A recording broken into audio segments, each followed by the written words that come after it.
आजपासून मी चालू करणार आहे डेली ब्लॉग्स मराठीत और हिंदी में, कारण की आपली ऑडियन्स खूप मोठी आहे. तर बरेच बरेच वर्षांपासून माझे मित्र, माझे मंडळी, माझे घरातले सगळेच मागे लागलेले की तू तुझे ब्लॉग्स का बंद केले. मी म्हटलं त्यांना आम्हाला पैसे द्या, आम्ही फिरायला जातो, टाकतो ब्लॉग. पण ते पैसे येण्यासाठी आपल्याला काम करावं लागेल. तर त्या बिझी शेड्यूलमध्ये थोडंसं राहून जायचं. बट आता ठरवलं, आता नाही, डेली ब्लॉग्स तर बनतात. फिटनेस रिलेटेड, लाईफस्टाईल रिलेटेड आणि सगळं रिलेटेड ब्लॉग्स बनणार. तर आजचा रिलेटेड ब्लॉग आहे की मी सकाळी उठलो 6:15ला. तर क्लायंटकडे गेलो, 2 क्लायंट माझे घेतले आणि नंतर मी घरी आलो, कॉफी प्यालो आणि असंच तुमच्यासमोर पसरलो आहे. पण आज मी खुश आहे कारण की माझ्या एका क्लायंटने मला पेमेंट पाठवली आणि ते जे मेसेज येतं ना मित्रांनो, खरं सांगतो मला, मेसेज आहे ना त्याचा, your payment has received in your Kotak bank. तुमचं कोटक बँक काही ना माहिती नाही, मला स्पॉन्सरशिप नाही भेटत कोटकवाल्यांची. पण तो जो मेसेज आला ना असं क्रेडिटेड आणि ती अमाऊंट सांगणार पण अशी एक चेक दो अशी ओजू पण तो मेसेज इथे लागतो असा एकदम असं.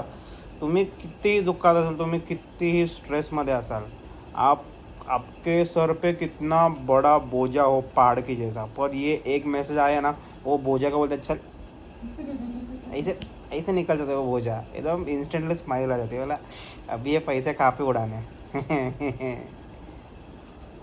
नहीं तो ये देखो, ये अभी मैं तो फ्रीलांसर, ये देखो work from home, work from office, in लोग का चलते ही रहता है. काम रुकना नहीं चाहिए, कमाओ. सब लोग घर के बाहर निकलो और कमाओ, नहीं तो घर के अंदर से कमाओ, पर कमाओ.